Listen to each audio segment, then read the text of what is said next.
Yeah, that sounds cool, but at this time of year, what do they really hang their hat on? I would say that they were the most unimpressive team that I focused on yesterday, that I watched. Do they go to Lambeau Field and win?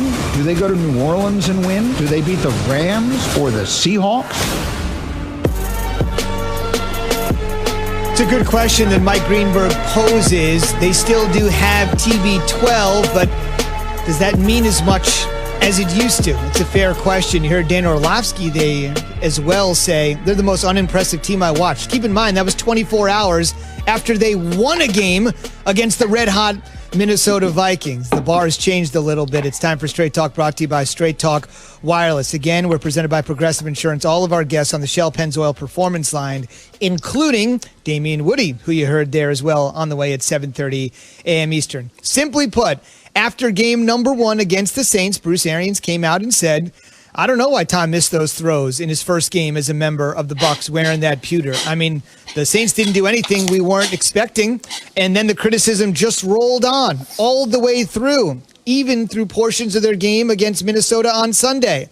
But if you ask Arians, he thinks you got it all wrong. He's not jumping on Tom. I don't know why anybody's criticizing Tom. I mean, what he did at the end of the half and to start the second half is very, very few teams can score 17 points in a matter of 5 or 6 minutes. No matter if we don't make a first down on the first 2 third downs, I don't care if we finish the half with 17 points. I don't give a how we start.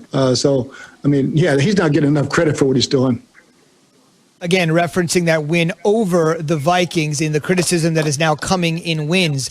Key, I think the conventional wisdom is there's some sort of tension between BA and TB12. But you played in Tampa. You know Bruce Arians. He's saying no such thing, and you kind of agree. Well, it's just not Bruce Arians. His coaches all around. And I think in what happens in these situations is people will take what Bruce said earlier about there were guys that were open, we missed some throws, and they take that as criticism with Tom or any player for that matter when you're having a conversation, and they run with it, and it must be some sort of tension going on. They're not on the same page.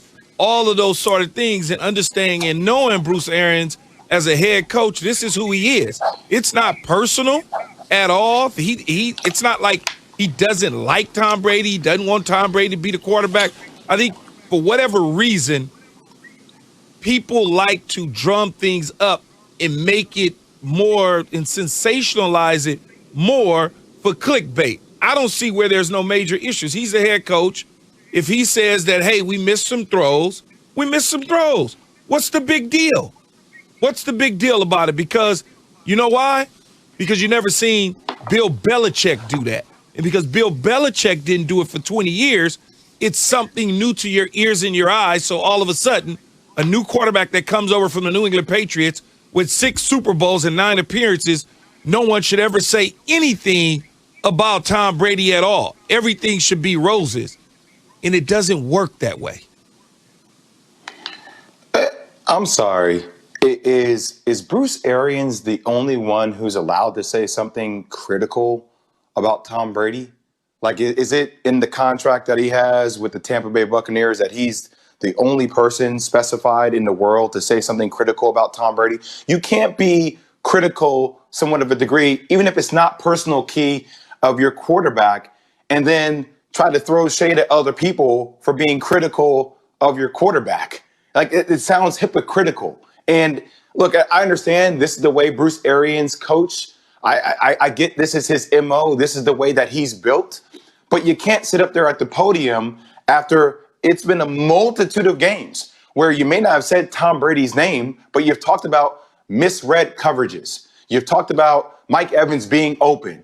You've talked about things that you want to see your quarterback improve on. And then when the media takes that and they start running away with that narrative, considering all the firepower that the Tampa Bay Buccaneers have and what it may be unrealistic, but internally, even I think they had higher expectations even for where they are right now. I don't think they expected to be blasted, 38-3 by the Saints, get swept by the Saints. I don't think they expected to be in those situations. But you can't be then hypocritical and then throw shade towards the media for being hypocritical of Tom Brady, a person that you've been critical of the whole time. It just doesn't seem like that makes sense, doesn't it?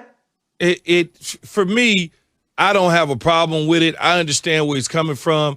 the media, and it's not necessarily whoever, the media, social media, whatever the case may be, they jump on stuff and they run with it and try to create something more than what it is. Like he said, Tom Brady, you won the game, first of all.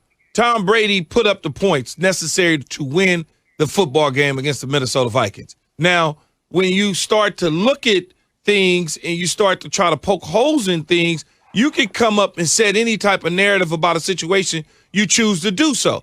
I don't see where there's an issue with the two. Tom Brady has never gone on record with anybody saying he has an issue with Bruce Arians' coaching style and vice versa with Bruce and Tom Brady. That's all I'm seeing. I hear you, Key, but we talked about this, though, too. I mean, the Vikings left 13 points on the board. Doesn't matter how many points they left. Doesn't matter. I understand, but Key, you know how you win matters, though. I mean, I know a win is a win, but you still break down film. You still understand how you won. They may not win another game this year scoring 30 or more points. They may not win another game this year, but they may win games. And as long as they're winning games, why do they have to be the 2008 New England Patriots or the 2019 Kansas City Chiefs? Why can't they just win at the style in which they are? It's because your eyes have told you for 15 years that Tom Brady has done it this way, and you seeing him doing it a different way, and you keep trying to rub your eyes to clear yourself up because what you're seeing you don't like. That is what is going on. Not you personally, people. But you can understand how it looks optically, though, right? How it looks for Bruce Arians. And I like maybe he's taking a different approach where he's trying to back his quarterback for the first time. I like that. It's just a different approach than what he's had the entire year.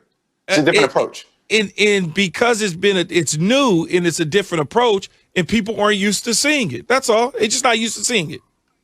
Straight Talk Wireless, no contract, no compromise. Last thing I would add there is that this is nothing new for BA. He is used to managing big quarterback personalities. Remember, in his career, Bruce Arians, he's been around Big Ben, he's been around Peyton Manning, he's been around Carson Palmer. So going toe-to-toe with Tom Brady, certainly Brady's the GOAT, but he certainly has a lot of experience mixing it up with the biggest names that have played the most important position in the NFL. He's used to it, that's for sure. On the way, Trevor Lawrence's path to the NFL, not as simple as it seems.